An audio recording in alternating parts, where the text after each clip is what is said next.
Ah, that's not cold, Slither. I mean, I'm sure it'll be fine, but it's hard to ignore the feeling that I may have peaked. Except, wait, we're almost to Serpentor, aren't we? So we definitely have some degree of total batshittery to look forward to still. Also, this one kicks off with the Joes escorting the Declaration of Independence and the Constitution to a new National Archives building, which, historical pricelessness notwithstanding, feels like a waste of their considerable resources. But on the other hand, it might kick off some kind of nutty national treasure type story, so I'm willing to see where this goes. Right on cue, this seemingly innocent tourist with a camera is actually the Baroness, and her camera is actually a laser gun, so here we go, I suppose. She manages to drive off with one of the trucks, but it's not even the right one. Some escorts we prove to be. We're the only ones who lost our truck.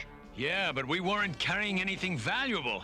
Apparently, that truck contained a file that details this bizarre legal loophole. This is the Great Seal of Alaska. And according to provisions in the Seward Treaty, whoever owns the seal owns Alaska.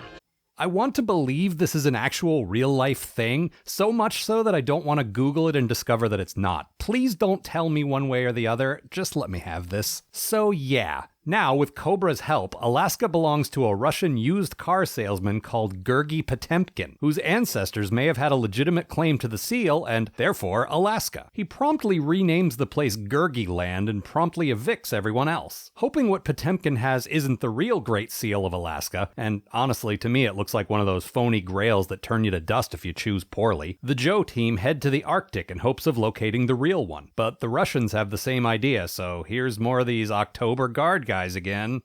Hooray, I guess? As the Joes head into Alaskan airspace, they're attacked by Cobra, whom I assume are serving as the official army for Georgy Land now. Seriously though, he couldn't have gone with like Potemkingrad or St. Georgiesburg or something? Then again, I get the impression this guy wasn't exactly valedictorian of USSR University. Smooth as sticking a country rube with a 59 Edsel. What could go wrong now? Dude, even Cobra Commander doesn't tempt fate like that. Then again, he usually doesn't have any trouble with the simple human concept of sitting in a chair. The Joes, who were shot down but are completely fine, obviously, hustle into the mountains with the October Guard, or Red October as they're calling themselves this time for some reason, hot on their tails. Trails? Hot on their trails? Both of those make sense, just pick one, I guess. The Joes don't have a great time of it, which kind of makes sense given that they didn't seem to have brought along any of their specialty snow guys. Hell, the two bald dudes aren't even wearing hats. Don't you guys realize that you lose 800% of your body heat through the top of your head, and also that you swallow at least 38 spiders every night when you sleep? The Red October dudes helicopter in to taunt their American ski rivals a bit, and I suddenly realize we're walking a weird line with these guys. They're obviously not full-on allies because you can't show Americans and Russians just working together on a kids show in the mid-80s. But they're also not actively trying to hurt one another either because Cobra's the actual enemy, not these guys. So they can hang around and talk trash, but they're not actual villains. Which means they don't really serve any purpose in the story. It's almost like they're just here to sell more toys. Except these guys didn't even have toys when this series was running, apparently. Next, the Joes trek through what I assume are either hot springs or a volcano. First we freeze, now we bake. Now I know how a TV dinner feels.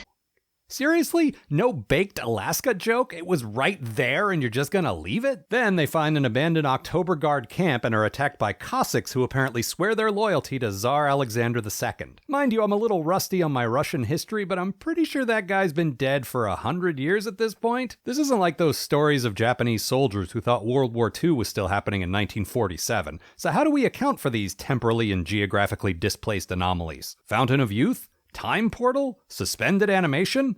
Looks like the Romanov found a safe harbor back in 1867. And these people must be the descendants of the original crew. Well, that was probably the least sensical option, so that checks out. Turns out these guys have the real seal of Alaska, but they're not keen to hand it over to the Americans or the Russians, and they throw them both in jail together. Gung-Ho and his bear boyfriend sort of acknowledge that they've met before, but it's not exactly the joyfully tearful reunion that I personally would have given them. Cobra invades intent on nabbing the actual seal for themselves and accidentally free both the Joes and the October Guard. This is where I would usually imply that someone made a stupid mistake, but the Baroness did it, so I'm pretty sure she had a good reason. I shall not hear ill spoken of the Baroness, friends. I mean, look, she got the actual seal on her first try, which is more than anyone else in Cobra probably could have managed. The Cossack leader realizes that he lost his priceless treasure because of his refusal to cooperate, and apparently the lesson here is that maybe we should all work together? That doesn't feel right at all. That feels like communist propaganda to me. The lesson is even reinforced again as the AAlgar briefly take possession of the seal, but then, after another fight sequence, relent and hand it back because... cooperation. Apparently. Huh. I still say that doesn't feel right.